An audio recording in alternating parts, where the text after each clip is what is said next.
Hey guys, Beast Force here and welcome back to my Phineas and Ferb breakdown. In this video I'm going to break down 6 episodes after we did Phineas and Ferb old Cliporama in the previous breakdown, as in the next episode we're going to do the time shift episodes. While in my next breakdown I'm going to break down Phineas and Ferb Tri-Stone Area and Doof Dynasty, which is the first 2 episodes of the time shift episode, as we're going to get more in the future. And I'm going to put a new title, which is not clickbait or rage bait or something. It's just to point out many things that in this topic, which I'm going to discuss in this video. The show is pretty weird, as we've seen evidence throughout season 1 to season 5, but this is the first time I'm going to do a topic about why the show is very weird. And is it a good or a bad thing? No, it is actually a good thing if they use it right, and to make sure that matches the weirdness, which actually correct the show to be entertaining or funny, or just not kind of thoughtful. And also, being weird isn't bad. It's just like, you're being kind of crazy, or you can be weird, like doing some stupid stuff or something. But overall, this happens many times in the show, and it works every time, as we've seen evidence in season 1 to season 5 with many of the scenes with the guys and the comedy matching it. And we're going to break down the weirdest scenes in Phineas and Ferb in these types of episodes when I find it. If this is your first breakdown and you're curious to know how the rating system works, there's a detailed description download along with my other videos on my playlist with the description you can see in the list. Chung Suk Lee and Bernie Peterson wrote an episode called Ask a Foolish Question, premiered on May the 13th, 2000 on Disney Channel US. When Candace discovers that Phineas and Ferb have intended a computer that can answer anything, she asks it how she finally can bust her brothers once and for all. Meanwhile, Dr. Doofenshmirtz loses the key to his latest invention, the all-purpose needle, and Agent P must find it before he does. Hey boys, want some fat-free whole grain granola bars? Linda gives the boys granola bears, and it looks so delicious. I tried it once before. Have you ever tried granola bear? Let me know in the comments down below. You know us so well. Yes, I do. Man, just like in every episode, front face Phineas. And that we did something nice for Mom.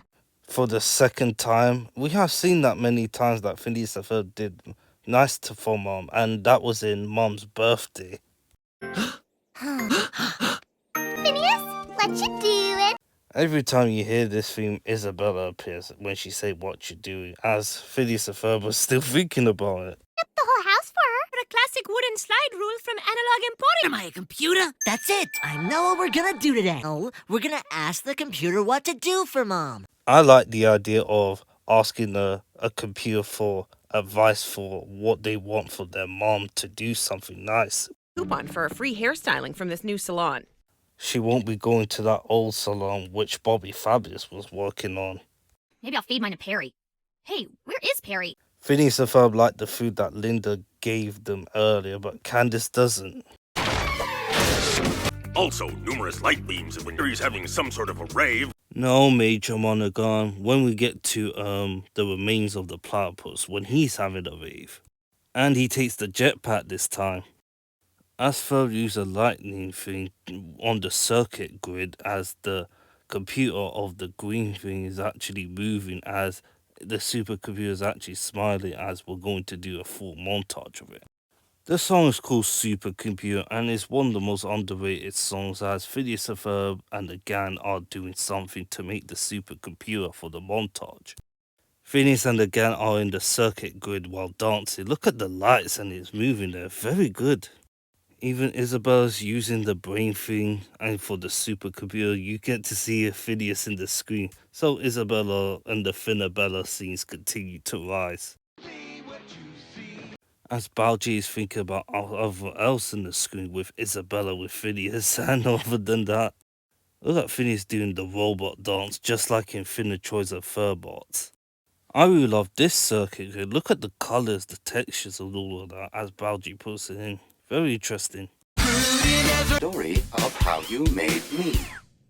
And that's the supercomputer of the montage of how it's made, and he is voiced by none other than Corey Burton, who also did the farmer in Phineas and Ferb. That is not it. And that's the best way to trap him as well, using a super cement on him. Why is he collecting helmets or stuff? He's just looking for the key that he's going to use for his other Anita, which he has been doing it for a couple hours before Perry got here. Scanning tri-state area. As the supercomputer is going to scan all around the tri-state area to make his IQ look so smart and intelligent, as he's going to predict everything in the future, which is very nice. I really like, imagine he does it around the world. That can help a lot of things. Phineas and Ferb's Adventures done a lot of good, which I like. Best midday scrapyard raid ever! You know that's a reference to Brain Drain, the platypus controlling me. And And the supercomputer can do that as well, as you get to see the skeletons of the bones. That is sick. Get out of my mind! Don't worry, Norm. After Doof Dynasty, a real boy focus on you. Computer, are you ready to answer any question? Second time I pause, and yep, front face Phineas. 4. Perhaps you should just count on your fingers.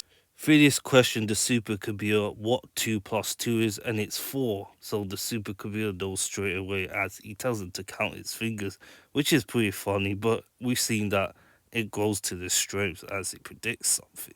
72,361. 269. Try something more unusual. Action, Addison, Holly, Katie, Millie, and Ginger. And that is the first time that the Fireside Girls has been mentioned. We already seen them in season 1 and season 2, and this season when we did the Great Indoors. Now we know their names, and this is also the first time that Millie and Ginger's name has been mentioned. That is very, very cool. The supercomputer didn't do anything. Husky, extra large. Baljeet nudges him as Buford nudges him back, which is hilarious. Industrial marking die and a leaf blower. Tie balloons onto them. Of Danville Hill, and at 2:37 p.m. and could make your mother happier today. So this episode takes place after lunch, which is no shit right there. But also the supercomputer scans that her mother's hair has been looking bad, as we're going to see later on, which actually plays the help of Phineas and Ferb doing something nice for Mom, which will come out once we get to that. That is very, very smart right there. Imagine we had the supercomputer in real life to know the intelligence, the facts and all that. That would be cool. This is the third time I paused in this episode and I see a front face, Phineas. 4. you know nothing about women. You know nothing about women, Baljeet. You'll be dating one once you get to that. Is that? I am a supercomputer. Your brothers make you? Yes. I like how Candace knows straight away, even though the supercomputer told her about asking a question, so no biggie right there. Yes. Yes, they did. How many states in the United States? 50. I thought the supercomputer made that when I first watched it back in 2011, but he is right. How does he know? Because, and don't forget, he's only just scanning in Danville, maybe the world as well, so maybe I could be right.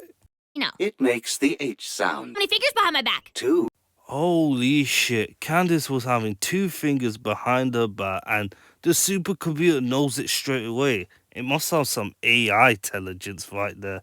That is so cool. Or some way to guarantee Mom would see what the boys have done. Now, onto the pile you go. As Doofenshmirtz used the Inator, the metal Inator, look at the helmets, the shield, the sword right there. They're actually going to be used it once Pair of the Plasmas break free. It's the all-purpose-inator!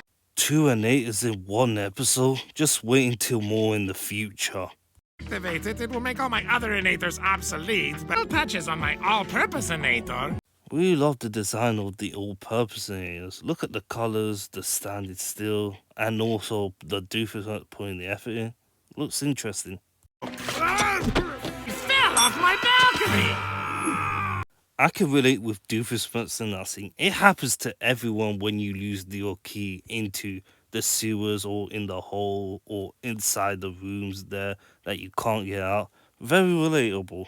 I'll remember an Earthinator to track down and dig up the key so I can fire up my all-purpose-inator. Look at Perry the Platypus tracking cement while playing cards. This guy is just something else. Red King on the Hey, you're not even listening! It's because he doesn't really care. He just wants to stop you even when he gets out. How can I get my mom to see what my brothers have done? Follow my instructions to the letter, and when you have finished, I am 100% certain that 2 screwdriver, some electrical tape, And we all know that isn't for bossing. I can imagine Brainiac saying that in Justice League, voiced by the same voice actor. That would be funny, but he sounded motionless. But in this scene, he sounds motion. Inside. And Perry the Platypus breaks out just like that, thanks to the metal of nail that Doofus used. So silly. Perry the Platypus, how did you get out? It was like Perry the Platypus is dressed up for medieval. Look at him, such a badass. At that game. Wait a second. Hold on, not this. Now, Perry the Platypus. Doofus looked good too, but this time he has a sword and a shield. Looks very nice as they're going to have a duel together. Lift off! There they go. Teed happiness for Mom. Somehow. Oh, you will, Phineas, once we get to that. Sure, now you put me down. definitely see what the boys have done. And 2 seconds. You're right about everything. Same, Candace, same. He is right about everything. Phineas and Ferb builds very good inventions that are very smart. Having a bad day.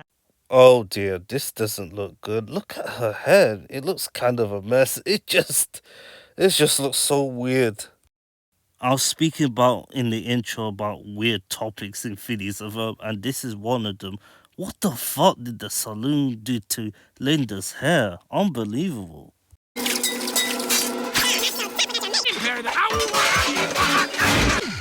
Precisely on schedule. As Doofus and Naya fight, they get to see the mod there as it's no longer covering the car, as the supercomputer is covered in that green aura, as well as that ball is right there with the key. Looks like the mysterious force has taken away another invention, also finding the key, which is a process for them. These days, this is just a little disturbing. But Now, As you see, red paint falls on Linda's hair.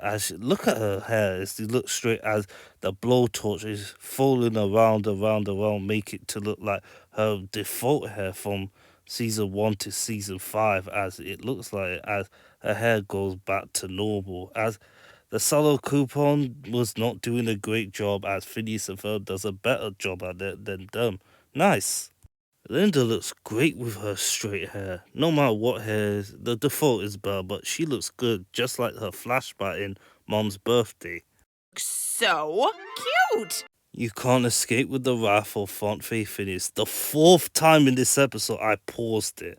Fixed her bad hairdo. Right, with a little supercomputer help. And by the way, nice use of the accordion arm. That is the best way to describe it. So, Phineas and Ferb and the gang went into the mountain, the top of the thing, to make sure that Linda's hair looks good. Looks like it worked after all. Where'd the computer go? I knew this was going to happen.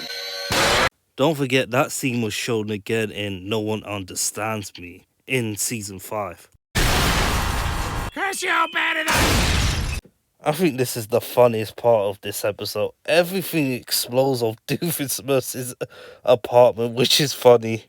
Does everything explode so easily? Yeah, I knew that was gonna happen. We're gonna start with the ratings, so the plot will get a 2.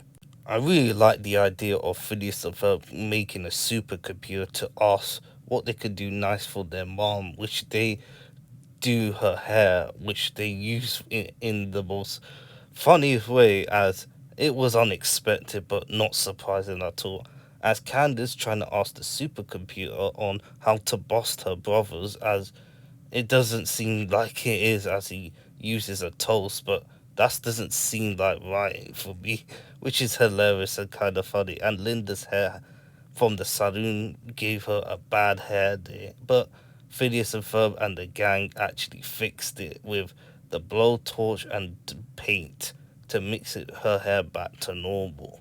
Oh, and the plot be focused on Doofus finding the key that he can unlock the Inator to take over the Tri-State era, but Perry the Platypus was trapped in the cement, as they both using helmets and old tools of the medieval era of weapons to fight each other, until Doofus Inator hits the supercomputer, which he found the key, but it explodes on him so easily, which it actually causes a failure.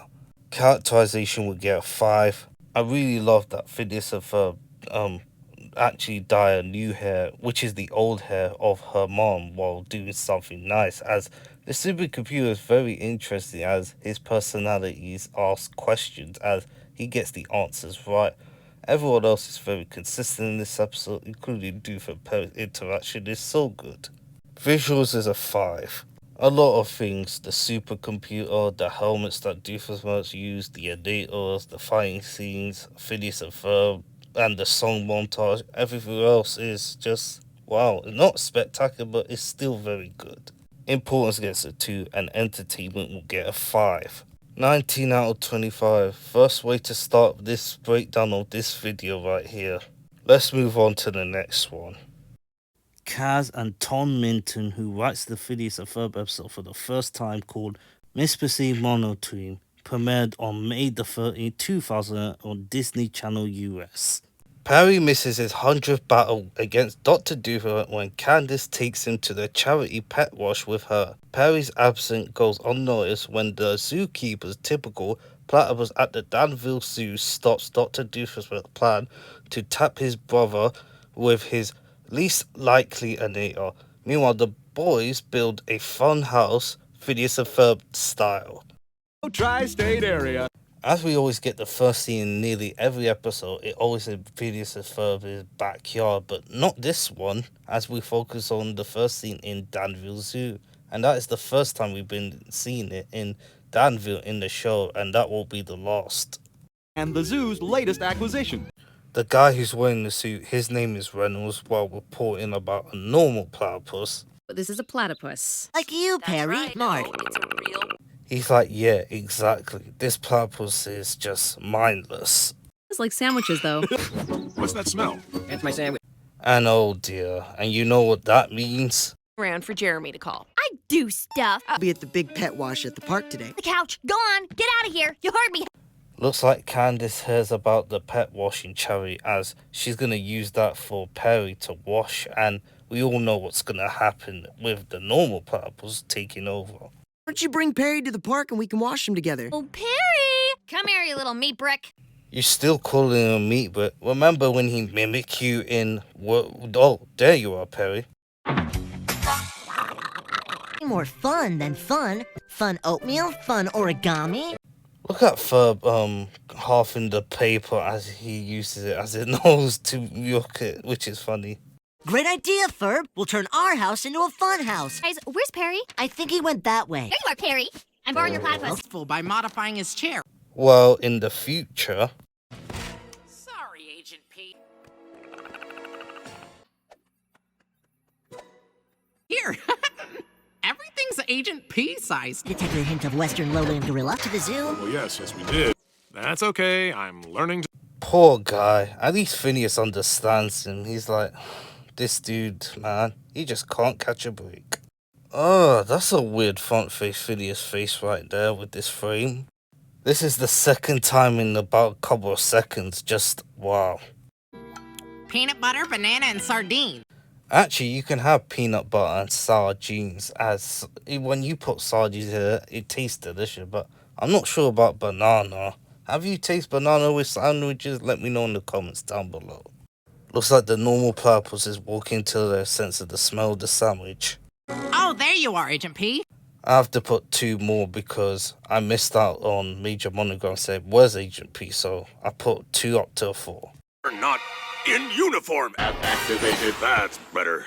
This looks absolutely weird. This does not look like Agent P, but he looks like him, but the eyes are facing the different way, which platypus do in real life. But look at this. He's like, what the fuck am I here?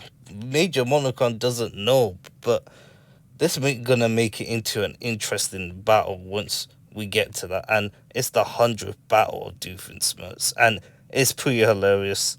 Our 100th battle with Dr. Doofenshmirtz headquarters can watch the historic event. And that's what they're gonna do once we get to that, and it's gonna be very entertaining for comedy. Here in Shangri-La.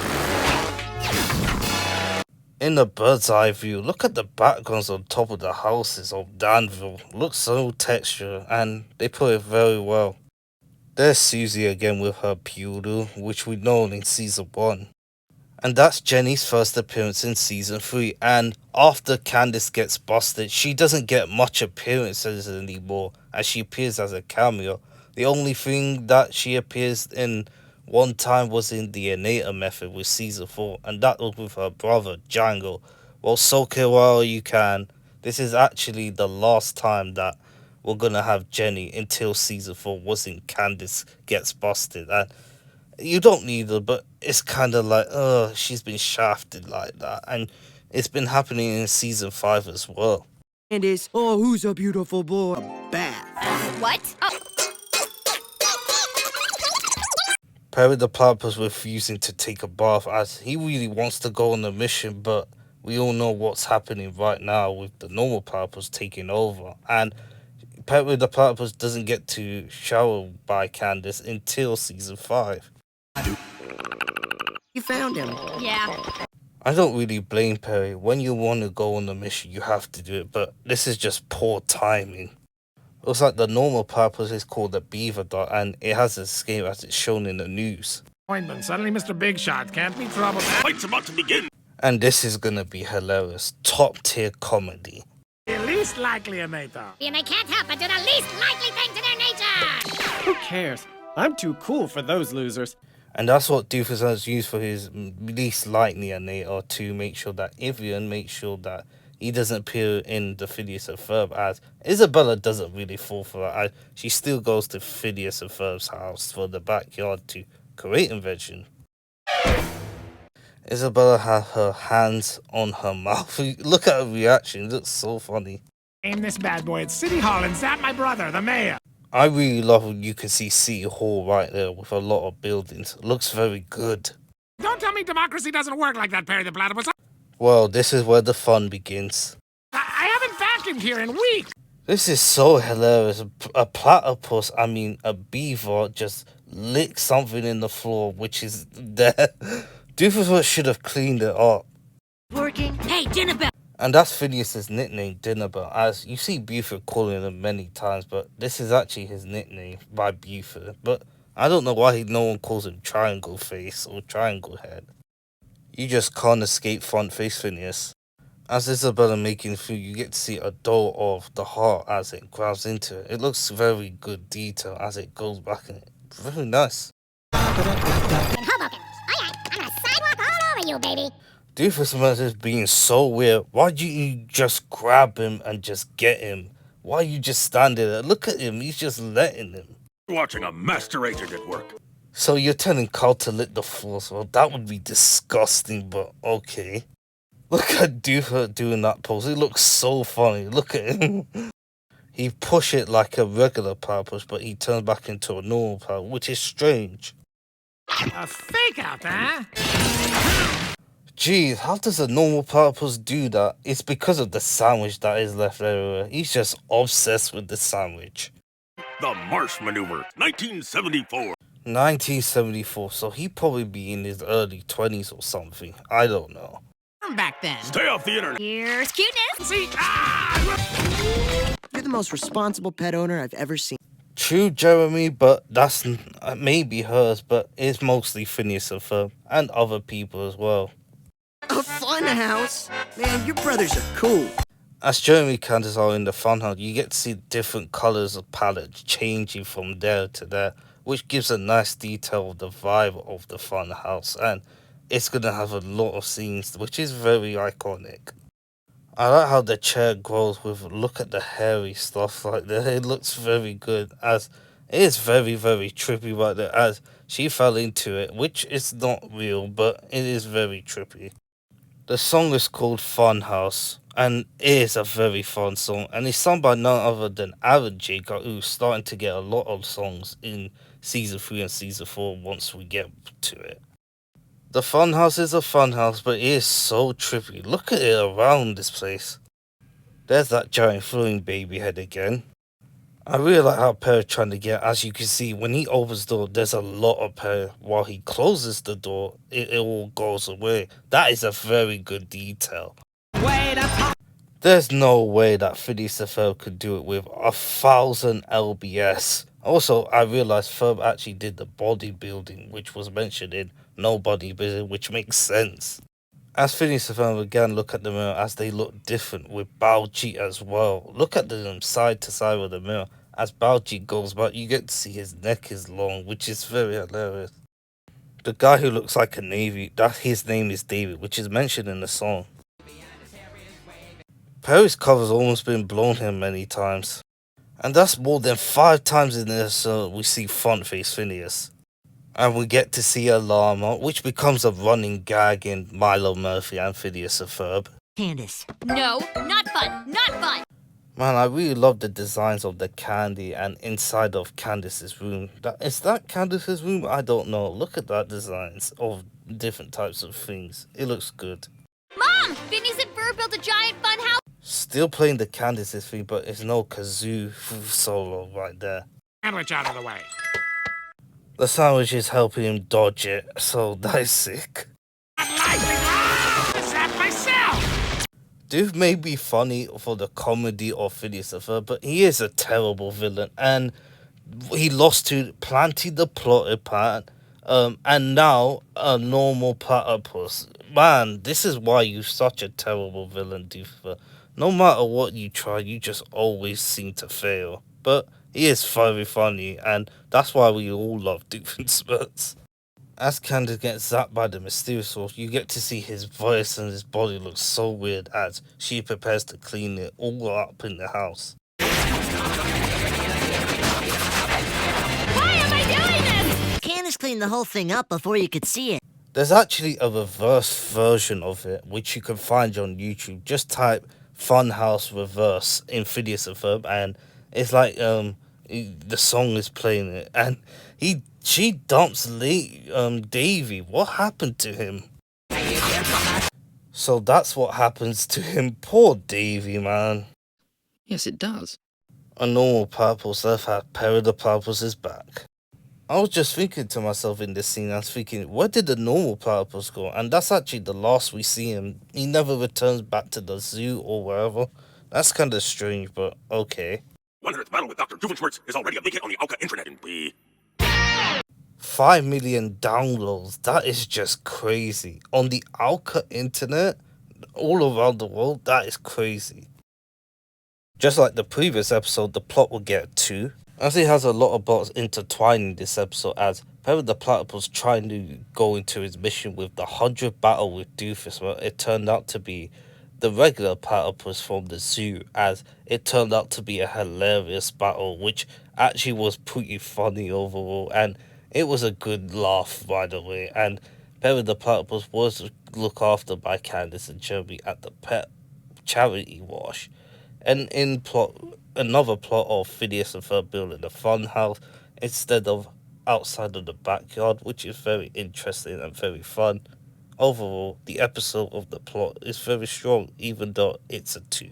Characterization will get 5. Just like the previous episode, everyone else is on point, including the regular platypus, which is hilarious, and we don't see him again, as well as we get to see more of Jeremy Johnson and Candace together, as they help each other wash Perry in the pet wash charity, and it is very sweet. As Phineas and Ferb again having a fun day with the fun house, everyone else is very on point. The visuals will get a 5. The normal platypus with the 100 battle doofus facing each other was hilarious, and also the song of the fun house, as it is animated very well in this episode, as well as Candace putting it away while Doofus using the nail. There's a lot of good designs in the fun house and a lot of good scenes right here which keeps your interest. Importance is a 2 and entertainment's a 5, leaving off with 19 out of 25. Same score as the previous episode, but overall the episode is very fun and very good overall. Let's move on to the next one. Aliki Theophilopoulos and Anton Gilbert wrote an episode called Candace Disconnected, premiered on June the 18th, 2011 on Disney Channel US. Candace has no choice but to go to her brothers for help after she loses her phone for the 5th time. Unbeknownst to her, the phone that they invent for her has a voice-activated phone transfer app that sends her to Easter Island.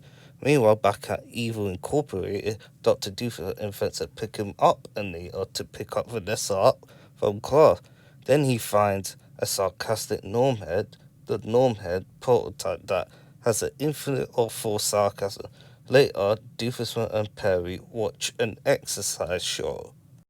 Thing we've ever built. And the tallest. And the heaviest. Well, we're chatty today, aren't we? No shit, Ferb already had 2 lines and we're not even 1 minute in this episode. Got something for you. Stacy, I'm gonna have to call you back. She's pretending to hold the phone while she can't even have a phone. Actually, it gone missing the last time. Wait a minute. All this phone does is make phone calls. 4 phones in 4 months. She has lost 4 phones in 4 months, and one of them was in Grease Lightning in season 1. And also, talking about Grease Lightning, look at Linda's mouth, it's missing, so that's an animation error. It's life without a phone for Candace Flynn. You should have just said Candace Gertrude instead of Candace Flynn, but that would have been funnier, but overall.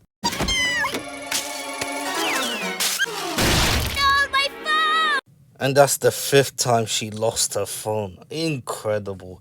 Tripped over and this happened. I feel like Candace is having the bad luck in this episode. No mysterious force there. Hey, I need you to sign this invoice. Man, look at the damage what this guy's done. He's just rolling forward, back. Poor Candace. But you tripped over, which is your fault, but not really. Ugh, that's such a weird thing for Candace. Oh, hello, can anyone hear me? Oh no, is that your new cell phone? Even though Candace wants to bust Phineas and Ferb, it's nice to see Phineas feeling bad for Candace about her phone being broken. Again. Impossible, so give us 38 minutes. And that is true. You see how the world is evolving now? It could take about a couple of minutes to get done. Gonna do today before we do the other. Hey, where's Perry? Who goes by the sinister initials TTYL. It means talk to you later, Francis. Why can't you understand about short acronyms while you pronounce OWCA? Talk to you later. I literally just said the same thing. Am I Carl right now? Is ROTFL. It means rolling on the floor, laughing. That is what the acronym means. ROTFL means... Not now, Carl. Come on, Francis. He's telling you something and you don't listen to him. Exercise show to start, so I can't go get Vanessa from class. Doofus is talking to Charlene as we learn that Vanessa is on class, as we're going to see. Doofus and Nate is actually going to pick her up, which we get to. Yes. Goodbye. What you doing? As I zoom in, you get to see his different layers as you get to see a mini satellite, which is not covered in pink, which is Candace's phone when every time we see it. Now it's a different color now as she has her 6th phone. The voice-activated phone transporter app. By the name or place you're trying to reach, and the phone will take you there. Imagine having Phineas's phone that he had right there and you say go to, for example, Los Angeles, California, San Diego, maybe London, Brazil, anywhere. That would be so cool. Let's talk about her. Focus, Buford. Isabella, located. As Phineas teleport, you get to see the blue silhouette of the lines covering that aura as he teleports to Isabella, which looks cool and detailed. What you doing? Looks like we'll get another Finabella moment in season 3 as Phineas's nose is touching Isabella's nose and Isabella looks happy. Looks like Finabella's ship is on the way. Ding it. But Candace, you really should see our interactive tutorial. He's right though, because Candace is jumping the gun again, just like many times in season 1 and season 2, and she doesn't listen to Phineas, and that's what's gonna happen to her once she teleports. What was that? That was the Rimshot app. Teenage girl. Nobody has to teach me how to use a cell phone. You may be a teenager, Candace, but you have a lot to learn. And when we get there, let's talk about Candace. Basement. I called it too iconic. Oh, turn on the light, Hines. You're not a bat. In the dark, just the eyes. That's foreshadowing what's gonna happen in Blackout near the end of season 3. Oh, great! Look who's here. That Norm is voiced by Joel McHale, who did Jeffrey Winger in Community, if anyone knows that. This again too after so long. Take me with you. I haven't seen you blow yourself up in a long time. Swing by the store and get you some deodorant. Quiet, you. He knows that Doofus sweats too much, and evidently we see later on once we get to that. Phone, and I was like, you guys better fix it or else. And they were like, Candace, you... This is just like the roller coaster where Candace is talking on the phone while in the window you get to see Phineas and Ferb doing inventions with it. Right now, I'm trying to finish this documentary on Easter Island. Foreshadowing on where Candace is gonna go in season 3. And look at Stacy's room. Look at the sofa, the layout there with the TV. It looks so good. I really like how we get to see behind the house, the way it designs in the background. That's transitioning on the designs of the background getting better and better in season 3. Stacy, what happened to your voice? Candace is teleporting the Easter Island, which is in the island of Chile, which is in South America. That's where she teleported. And Candace, you should have listened to Phineas and Ferb. You should have listened to him doing the tutorial, and you skipped it. And this is what happened. Candace, you just jumped the gun way too much. Oh, is that what you see? Berries on top of which someone has strategically placed a cabbage. He said Dunkelberry, which is foreshadowing on the Dunkelberry imperative, which we're going to get later on once we get there. Pick 'em up, Anator. All you have to do is enter the coordinates.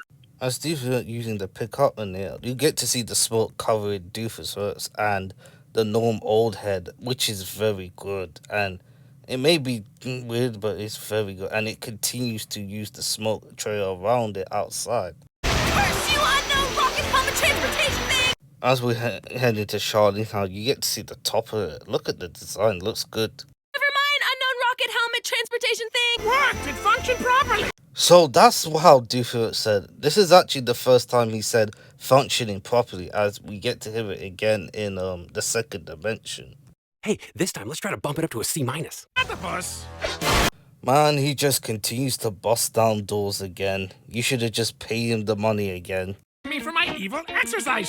As you get to see Doofus cover his jumper, you get to see he's wearing a vest now, which is transitioning. It looks cool but weird. The song's called Dance With You, sung by none other than Aaron Jacob, who's starting to get a lot of songs in the show as well. And Perry the Platypus Go and Doofus will enjoy the exercise as we're going to see it. I really love how the song goes hard as Perry and Doofus are enjoying themselves. And that's the first time this season Perry smiles, which is great. As Perry and Doofus are enjoying the song, look how they dance around the background. Very good choreography of the song. Baby dance, baby shake your hips. I can't play it because of copyright. I have to play some of the scenes, but okay. Hey, come back here! I need that to get home! Gross. Talk about a cliffhanger. And that will be the 6th time that Candace will lose her phone. What is going on? I feel like some of it you have to take accountability, Candace. Tied up. I'll tell you the evil plan I just thought of while we were everyone in the tri-state area. But I tell them, man, what is in this stuff? So he's gonna do that to everyone in the tri-state area. It's not evil, but kind of. But it's like going there very quickly, transport it home or somewhere to work. That's very cool. With a real rock! And that is Agent T, the sea turtle version of Agent T in Easter Island, not Agent T or Terry the Turtles, which we see in the video game in season 2. That's actually a sea turtle of Agent T. Oh, that's Candace Flynn of the Flynn Fletcher family. Good work, Agent T. Listen. Agent T and Carl are very good workers. Ow! Ow! He's using the weightlifting so that Perry the Platypus hits him with the foot. As you get to see, his feet has been miscolored, which is strange. Animation error. Ever leave that remote here? Thwart and run? And that's the second time that Perry the Platypus refused to defeat Doofenshmirtz, as we've seen evident in Perry Lays an Egg in season 2. Yes, that was my Anator. Second. Platypus!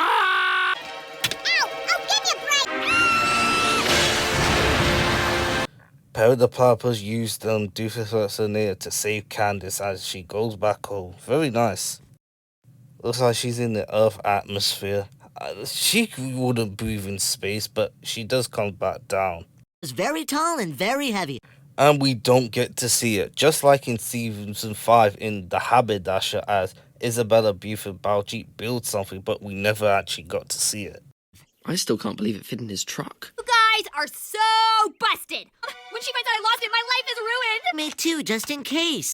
That shows you why Phineas and Ferb are so smart, and we've seen evident why they go to a lot of college. And Phineas is just so sweet. He cares about Candace no matter how many times that Candace tries to bust her brothers. He will always do something for her. Making me go to Timbuktu. Meep. And that is the 4th time she said meet throughout season 1 to season 3. She's gonna miss pie. Phineas and Ferb! She's in Timbuktu, which is in the Sea of Mali in Africa. Really love the designs of Timbuktu. Look at this. It looks like in real life, which is good. It's where a head can be a head. Chuck E. Cheese's, where a kid can be a... And to make this funny, Chuck E. Cheese is voiced by the same guy who did the theme song for Phineas and Ferb. Where's that bird with the rim shot app when you need him? This episode is something. I'm gonna give the plot a 3. Before and after this episode, Candace has lost 6 phones, and the one she had, which she was stuck in Easter Island as she struggled to get out of here. As plot B focused on Doofus using the go home or something later to transport. As an example, he used his Vanessa to transport her back home, as Perry and Doofus have a dance, which is so fun. As I've never seen Perry smile like that since season 2, and Perry the Platypus rescued Candace by the help of Agent T, the sea turtle, to get her back home, but just to end up to Timbuktu in the end, as it is very hilarious and kind of funny, and the plot works. Characterization will get a 5, and mostly because of Doofus and Perry having fun together, even though they are nemesis. I really like how they dance with each other. And Phineas and Ferb being nice to Candace by giving a new phone, as Candace is pretty hilarious in this episode, and she transported to Easter Island and then Timbuktu in the end, as she does get very, very angry, but it is part of the show. The visuals, it's a 5. Really loving the design of Easter Island and Timbuktu, and also the pacing in this episode, man. Even though there's a lack of Phineas and Ferb adventures, which never got shown in this episode. Really loving the song Dance Baby Dance and the Anators as well, and Norm's old head. Importance and entertainment gets a 2 and a 5, just like the previous one. 20 out of 25. This is higher than the previous episode, but I really enjoyed this episode when I first watched it, and looking back at it today, I still love it. The songs, the funny gags, Candace just teleporting everywhere, and Candace losing her phone. Everything else is very, very well done. Michael Deidre and Tom Minton wrote another episode of Phineas and Ferb called Magic Carpet Ride, premiered on June 18, 2011 on Disney Channel US. Inspired by Dad's favourite childhood program, the boys decide to create a magic carpet, and Candace is convinced that the fortune cookies will lead her to her brothers. Meanwhile, Dr. Doolittle plans on ruining his brother's paint art unveiling by using his staininator to ruin the mysterious painting. It's the new, digitally remastered 3rd series ever of my favourite show ever. Kids, some... Pinart P.S. second appearance since season 1 out of tune, and he's still voiced by John DiMaggio, which is great. Effing and pointing. Bishop Pinhead Pierre Ruggs, kids! Almost been a huge fan of that show, even as an adult. I don't blame. That's just like Phineas and Ferb fans doing the same thing. There's the Arc de Triomphe, and there's the Eiffel. And you know this episode's gonna be full of Aladdin reference, as once Phineas and Ferb is going to ride on it, as they're gonna make a carpet. Want to redo the living room? Oh, well, I suppose it was. As you look at the floor of the tiles there, as it does get changed after the end of the episode, but they didn't do it while it was actually Doofus, but we'll get there. Ferb, I know what we're gonna do today. Hey, where's Perry? Whoa, another front face Phineas, and look at his hair, it looks different in that size. I was, dozing there. Major Monogram looks tired. You should take a break or something. Coffee. Better Panda? I haven't seen that restaurant since It's About Time in season 1. Like I plan. Look at the bowl picket and the person, could be the mother eating the food. And couple holding their hand. He looks like an old man, which makes it uncomfortable. They could be like father and daughter, which makes no sense. As you get to see closely, look at his eyes change from a heart, which is so odd, but okay. Somebody close to you will take a trip. I'm okay. I wouldn't be surprised if Milo Murphy was there. That would be hilarious, but it would be understandable. But Candace doing it? You'll know the truth when it hits you. Let the wisest among you light the way. Where I live. So Candace is looking at the thing so that she can find hints to bust her brothers, which will be in this episode. Use them to bust my brothers. I just said it and she said it. A tenth of a cent apiece. Ignition system active. Anti-gravity quantum state lift discs active.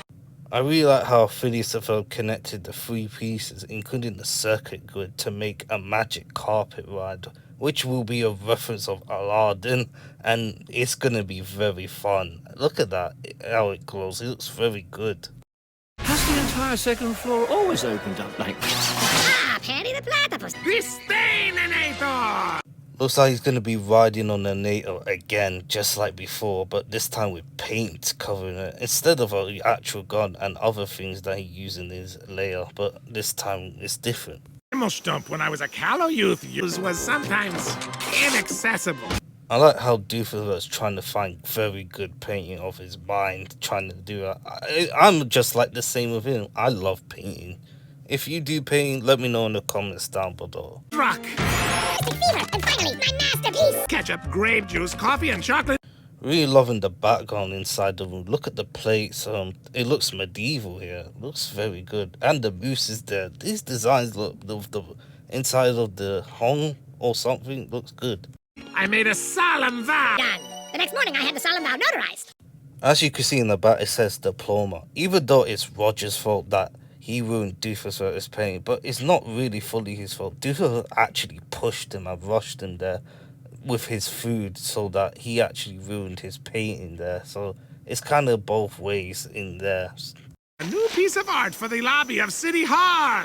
Daily Danville. Big unveiling. Mayor Roger Doofus to unveil Major's new painting. I really like how we got a news instead of the writing bottom that Doofus put in his thumb. It's we can't read it there. Dream, Pinhead Pierre, eat your heart out. Wow. Phineas grabbing Isabella's hand. We get another Finabella moment. In Bird's Eye View, you get to see more of the background buildings as it's going to slowly transition into more stylish building of the backgrounds in season 3 once we get to there. The song is called Ariel Area Rug, which is actually similar to A Whole New World, which is one of my favorite songs of Disney, and Robert Lopez actually wrote the song of it. And that actually took 2 hours to write a song, which is absolutely a long time, but it's not that long. In other songs, it took like 10 minutes or 20 minutes. That shows you how they can get it done quickly. Buford and Baljeet's gonna join in. If I was riding the carpet, I'd be scared, but look how they're enjoying themselves. Another Finabella moment right there. I like how everyone's enjoying themselves. Look at Buford holding Baljeet as he's going to fall, as they swirl around in the carpet. It looks awesome. And they're going around the building, swirling like that would be dangerous but fun. Really loving the detail of the clouds and the building in the bird's eye view. I like how the TV is still working while they're in the carpet, riding on it. Look at the color grading. The purple is the sky, the clouds in different textures and layers. It looks good. I really like how the song is pointing with the circle there, much like real life as Phineas and Ferb and the gang floating with the magic pit. The visuals look so good in this episode. Man, look at Ferb. He's enjoying himself. Look at the Phineas and Ferb, the gang sitting there in the sofa, enjoying, having fun. You get to see the sea of Danville of everywhere there. It looks so good. It looks beautiful visuals. Lovely. In season 1, it focused on the expression of the drawing, which fixed the goofy character's design, as the background looks outlines, deep shading, sketch lines, and it looks more flat, but is actually a very stylish look.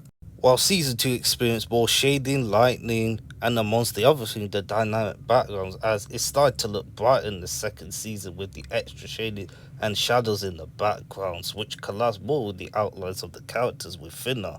With season 3 having the dynamic shadows, the background textures, and new locations, which actually looks absolutely brilliant and wonderful, and it's very atmospheric with the color gradients go with it, which is the reason why the season keeps getting better and better with the backgrounds. And season 4 with the same thing with the shadows and the shading, become with the style with new location with dynamic shading and extra shadow, which is the reason why Phineas and Ferb with animation and the background just keeps getting better and better overall. I give credit to Stas, who actually made a tweet and a thread about it, if you can find it right there. Does anyone else want to be king of the world? Choose the path that few others dare try. Man, how the fuck does Candace and Stacy still land wound in the fence? Like another sample of this thing, look at the shadow acting the dynamic of the atmosphere in this room. If something seems fishy, maybe it's a fish. There's that ball pit kid again, as you get to see him in the background. Howdy McNon-belief. Why am I suddenly Irish? Gross! Gross. But As they go in the fish market, the fish is so slippery as they can hold it big. Ash is another man's treasure. Finally, it's go time to the backyard! What I like about this is Candice is trying to bust them another way by finding hints. I really like how they keep the ideas fresh. Destroy each other out in the fresh air. Thank you. Perry the Platypus is such a gentleman, man. Look at him with the lady. The narrator pressed and once again it goes willy-nilly. That? We are 8 minutes in this episode and look at the design of the bear and inside of the room. That could be a mansion with the guy drinking a cup of tea. The designs look so good with the visuals being beautiful. Person!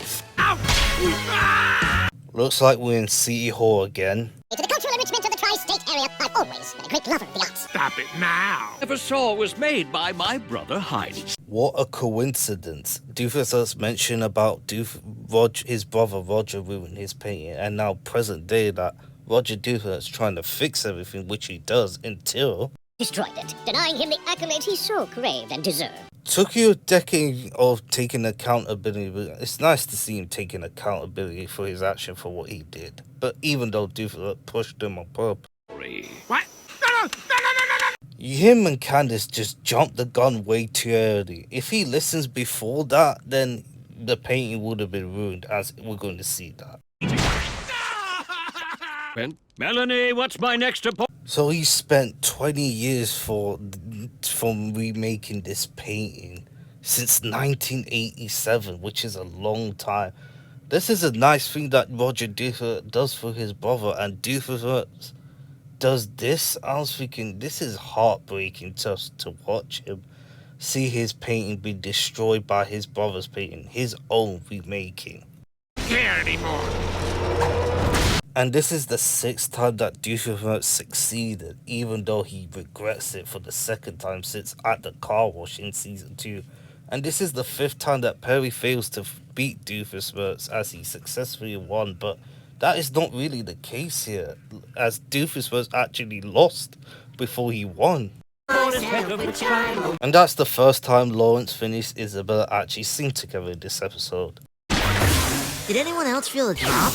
As the roof of the Flynn Fletcher family opened, you get to see it, the different layers inside of it, of the room, as you can see closely if you zoom in.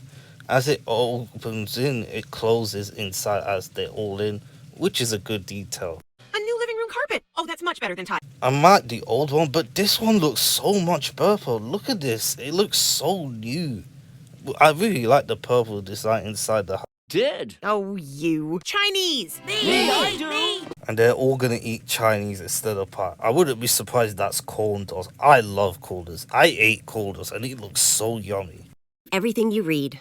Words to live by. Also animated by Serenity Animation, which season 5 hasn't been, which is strange.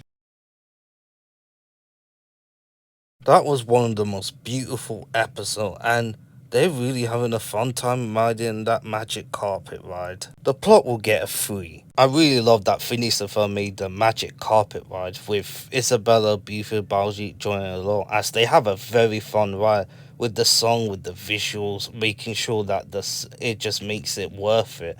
And plot B was a good plot, as well as Roger Doofus was trying to repair the painting which he damaged caused on Doofenshmirtz, as he did for 20 years, as Doofenshmirtz's painting actually with his innator actually ruined it once again, which is so hard to watch.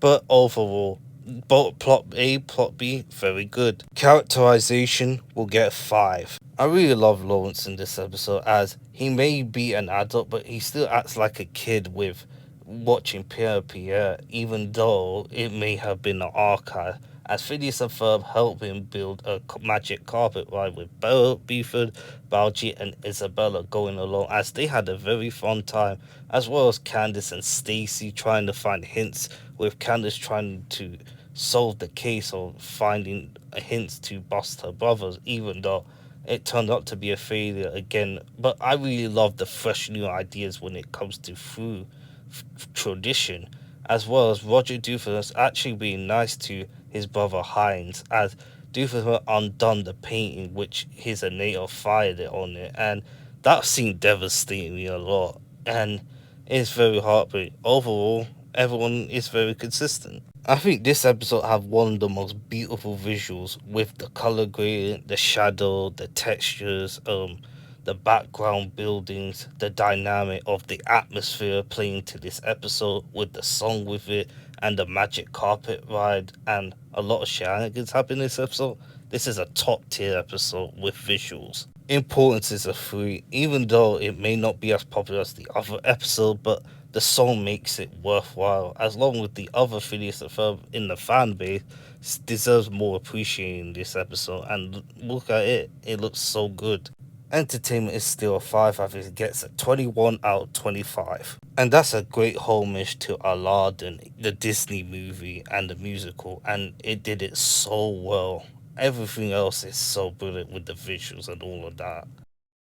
The first short breakdown I'm going to do is Bad Hair Day, written by Kim Robertson and Kaz, premiered on my birthday, June the 24th, 2011 on Disney Channel US. Candace gets a bad haircut and must rely on Phineas of her hair growing machine to correct it before she attends the endangered animal benefit with Jeremy and his mom. However, when Candace turns up to the power, her hair grows much more than expected, and she is mistaken for a rare tangerine orangutan.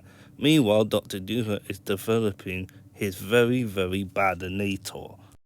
So what would you do with my hair? Nothing. It's perfect the way it is. Wow, you are good. Girlfriend, please. When you're having a bad hair day, it looks like this, as Candace trying to make her hair as good as it is, as it turned out it ends up in being a disaster. Combining ultraviolet and infrared waves together with follicle stimulation properties. Which Phineas and Ferb uses to make an invention so that Candace's hair goes back to normal for 30 seconds, but this is where it came. You think you should invest? Yeah, it'll be fine. Okay. As she jumps the gun again, which causes her hair to go around her body as she becomes the orange orangutan. That's the rare tangerine orangutan. While plot B is focused on Doofus creating the very, very bad innator, which he doesn't know what he does, as he will about to use it. I really love how Doofus is trying to mess with Perry there, which takes place in the museum, the first time we've noticed that since season 2. Oscillator. This baby will blow the fuzz off a peach at 90 yards. And which they did as Candace went back to door, unfortunately for Doofenshmirtz. Hawkeye Johnson.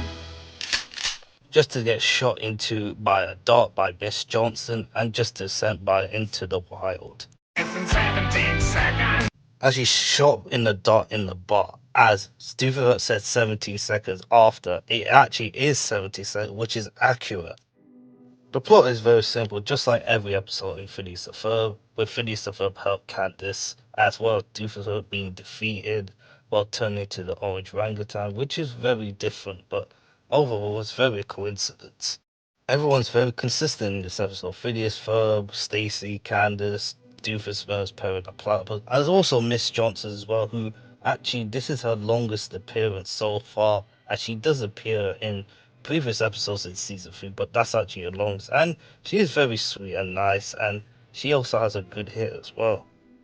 The visuals have some decent variety in this episode, not spectacular with the orange orangutan, a lot of things happening there with Doof and Perry, and the song as well. Plenty of thoughtful, but not as much. The episode is not as memorable as it is, as it remembers one for the girlfriend, pre-Phineas and Ferb spitting. Other than that, it's not as much, but overall it can be remembered for one thing. The episode is still very much as going for as every episode, but not as much as the previous episode, but it's still something. Season 3 has some solid bangers, but this one is the weakest out of them since the last Train to Bussville, but it was actually pretty alright. But this episode, this felt like the weakest, and if you enjoy it, then I don't blame you, but overall, that's all I just gotta say really. Completing the 6th episode of this breakdown, Chunk Suk Lee and Bernie Peterson wrote another episode of Phineas and Ferb called Meatloaf Surprise, premiered on my birthday, June the 24th, 2011 on Disney Channel US. Linda joins Jamie Oliver as one of the judges for Danville's Meatloaf Festival cook-off, as he stresses healthy eating and fresh ingredients. Meanwhile, Candace puts a bid on a prize souvenir representing band members Nigel and Adrian from her favourite band, Tiny Cowboy, at the Rock and Roll memorabilia auction, but it gets distracted when her brothers build a bounce house in their backyard. On the other side of town, Dr. Doofenshmirtz has planned to enter his family meatloaf recipe into the competition using hay as the special ingredient. Memorabilia auction? Well, yeah. There's a Tiny Cowboy poster on Candace's room, and you get to see there's the signatures of Adrian and Nigel, and this is gonna be their first appearance once we get to see it. They were mentioned in Robot Rodeo. The annual Danville Meatloaf Festival. Well, On this. Meatloaf Queen. well, you are the Queen of Mars, Candace. As Linda goes out, you can see her hair flips as it goes back to her normal default hair. We were just at the Bounce House Meatloaf Festival. As Linda's going to the Meatloaf Festival, Balji and Buford were at the Meatloaf Festival already before they run back to the backyard. And that's what happened. Buford, you're not as young as them. Why you have to go there? Isn't that against the rules? Oh, and there's that ball pit kid again with the cap. Gotta go. Try our meatloaf juice with A gave. Kids. Buford's right. Houses were made for bigger kids. Phineas knows what he's doing. He got the situation under control. Amazing. I stand before you today. I like how Ferb turns on the fan as Phineas making a speech about the bounce house as it's dramatic. Gentlemen, I know what we are going to do today. There's Perry. No, seriously, where is he? We've concluded there are two possibilities. Full woman coming over and he wants to Clever assumption from Major Monogram, but that's not what happens in this episode. As Ferb fills with air, you get to see the bounce houses getting bigger and bigger and bigger as it's starting to become more like and kids and big kids for the bounce house. I really like how it flakes as look at the designs of the different types of colours in there. Looks good. And it's much better than the regular bounce house. For real, that is some one big bounce house that Phineas and Ferb made. I believe we've got one of England's. Brilliant. It's a pleasure to be here. And the best part about this is actually the real Jamie Oliver, voiced by Jamie Oliver, who did The Naked Chef and some British food, if you watch it. Flavored ice cream, as well as various meatloaf-themed attractions. Got bread and onions. It's also from lamb, pork, veal, venison, poultry, and seafood, which is the different kinds of meatloaf, which is a ground meat dish. You put pepper in it? If you want. Different scene of Doofenshmirtz being in the meatloaf instead of his lair. It turned out to be Doofenshmirtz but as a bird, but it's actually not Doofenshmirtz. That's actually Doofenshmirtz lookalike as a bird. He looks like a bird from Angry Birds, which is hilarious. Brax Perry the platypus with a weird bird trap or confining. You like it? By my great-grandmother, Gretel Doofenshmirtz, and Pa, Jose Doofenshmirtz. Jose Doofenshmirtz with the weird mustache, and it is confirmed that Doofenshmirtz has a Mexican blood in him, which is very strange, but I really like in the lore of the Doofenshmirtz family from her great-grandmother to him. To my mom, who passed it down to Roger. Secret ingredient was. So he stole it from him? Did he actually give it to him? I'm not sure what happened. We never actually get to see it, but if he stole from him, he probably used a nail or something. 8. Usually it's love, the Rotinator. We're gonna fill it with helium. Like a hot air balloon, but with a fun house. Bounce house. We've been having so much fun inside, it looks fun. Made entirely out of recycled guitar picks. Candace and Stacy are here as well. And look who behind these two. Baxter from Flopstars and Mr. Garcia Shapiro, Isabella's dad, even though Isabella hasn't appeared in this episode. Paisley Sideburn brothers. The Paisley Sideburn brothers mentioned again. Haven't been seen since She's the Mayor, which is their only appearance, but they have been mentioned or appeared in cameos. Excuse me? Yes, and Ferb. Even in the backyard or not in the backyard, Candace knows that Phineas and Ferb are up to something. Here. Thank you. Brings opera glasses to an auction. I'm at an auction? That is weird to wear opera glasses at auction, but you can win an opera glasses once it's found if you bid for it. Candace has good jumping skills there. A lot of cars in traffic, Candace better make sure.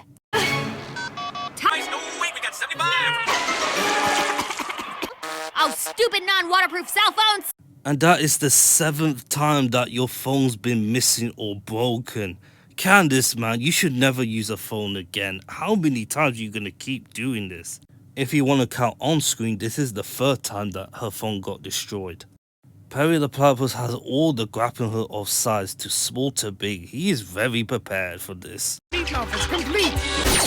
I rotted the trap. As Perry traps inside, you get to see the dryer nail cause the trap to cause it to dry. Fresh cucumber! Fresh pickle! Even some of his dry nail actually doing good. I love pickles. I always eat pickles. It's delicious. Oh, what a rotten ending. Well, I can fix that. Here's a spoon. You'll need something. Great landing there, Candace. It's better than being hurting your back on the floor. It needs paprika. Paprika? Wasn't that the same word that was used in the Goulash Legacy in Milo Murphy's Law? Paprika! Looks like I owe you an apology. No. How is that possible? Probably best not to question. Same thing, Ferb. I have no idea. I'm gonna go with cartoon visit or Buford being strong. Loaf on a stick, let's go. As Doofus' meatloaf gets destroyed as it gets covered in that green ore as it molds into dry. Why not? Put his dry nail in the blender. Yes, you Perry the platypus. Listen. Wait a minute, disqualified. Try it. And that's Doofus what's having food poisoning. You should never have eaten rotten stuff like this because it's gonna rot in your stomach or just have an illness. I have to call the paramedic. I'm very proud. Well, he does destroy it once we get to it in a couple of seconds, but it's nice to see Buford showing that side. If it was season 5 Buford, he would never have destroyed it. That shows you how the characters change from here to there. A late entry. Okay, Mom, get my tiny cowboy bobblehead. She got upset of the auction that she missed of getting a tiny cowboy bobblehead. It's not really that important, but for the Candace side of being a fan of Tiny Cowboy, I understand. Adrian, they're this year's Meatloaf King. Well, isn't it obvious? We're here for the meatloaf. Adrian is voiced by none other than Peter Noon, who did the Hermit's Herman. Nigel is voiced by Davy Jones, who actually did music for The Monkees, and he was in the new Scooby-Doo movie in 1972, and he sadly passed away in 2012. And also, this is his last role in film and media, was in Phineas and Ferb, which is in 2011. Rest in peace. Adrian, are you sure? You're embarrassing me. I do. Is it vegetarian? I like how Candace is fangirling all over Tiny Cowboy. And the song's called Meatloaf, which is the title of this episode, sung by none other than Tiny Cowboy, Candace, and Stacy. And that song is very similar to Oasis, The Wonderwall, which is an iconic band. Not counting the Mysterious Soul, that is the last time that Stacy was in part of the song. A lot of few people here. And Baxter, what is he doing there again? That's Danny Jacob providing the background voices for the vocals. And Stacy got here just in time. There's Linda in the background, there's Miss Sasuke, and Mr. Garcia Shapiro's here too. I wonder where is Isabella in this episode? I really love the backgrounds of this song. Look at the colours of that while they're singing. Really loving the silhouettes with the different colours and that. This music is choreography very well. As Buford is fixing up the bounce house, look at the kids, including the ball pit kid. They look so not impressed. The backgrounds of this song is so trippy. Look at the colours in their ties and the suit around them. It looks so good. Really shouldn't have eaten. Is that Tiny Cowboy? Wait, is that Love Handle? Wait, is that the Mojitos? The episode of the song is very interesting, but 2 is the plot I'd give. Characterization will get a 5. Everyone is very consistent. Buford while destroying the bouncy house as towards the beginning and the end. Phineas and Ferb doing what they can to help them to bring it to the Meatloaf Festival, which is great. And I really love how Candace hangs around with Tiny Cowboy, Adrian and Nigel to do a song together, along with Stacey Hill. This is actually their only appearance, as I'm not sure if they appear a cameo or mentioned again, but that's actually their only appearance so far. The visuals, it's a 4. It has some decent animation, good bouncy castle designs, the song towards the end, and the Meatloaf and Deuce and Nia. It's not as spectacular as the other episode, but it's still good enough to make it into a very good visual type. 2 and 5 for importance and entertainment. 18 out of 25 is not bad but decent, but not as memorable as the other episodes. At least it has a higher score than the previous episode, which I give a 16 out of 25 for Bad Hair Day. Overall, this episode has a good song to it, and also Meatloaf. Let's move on to our final thoughts. Adrian and I was going to be voiced by Liam and Noel Gallagher from the rock band called Oasis, but they declined. And I'll show you a video of it. Our Meatloaf song doesn't get more love because we got Davy Jones from the Monkees and Peter Noon from Herman's Hermits. Tiny Cowboy for us wrote an Oasis-style song as an ode to Meatloaf. To get the guys from Oasis to do it. You don't have to be in the same room. You never have to see each other. You can record separately. He's my brother doing it. And we said, yeah, and they're like, no. Really? So we're like, we're going to Peter Noon and Davy Jones, and I think that Davy Jones ever released. And then one reference that I didn't mention in this video. Does anyone else want to be king of the world? Which is a reference to Titanic, which was one of the most iconic shots in movies. Candace and Doofus are climbing on top of the museum, which is a reference to King Kong. I also did the poem, which is your favourite character from Love Island, excluding Doofus, and many people say Dr. Diminutive, 64%. I thought Rodney was gonna win, but he got 20%, as Norm got 16%. Poor Dr. Blood Pudding got 0%, which is the case. So Dr. Diminutive beating Rodney makes more sense because he does get more appearances in season 5. I'm going to be doing the same, but the Fireside Girls once the polls come out in my community tab. Addison, Gretchen, Kate, Holly, Millie. Let me know in the community tab when it goes live, and until then, I hope you have a fantastic day. As always, see ya.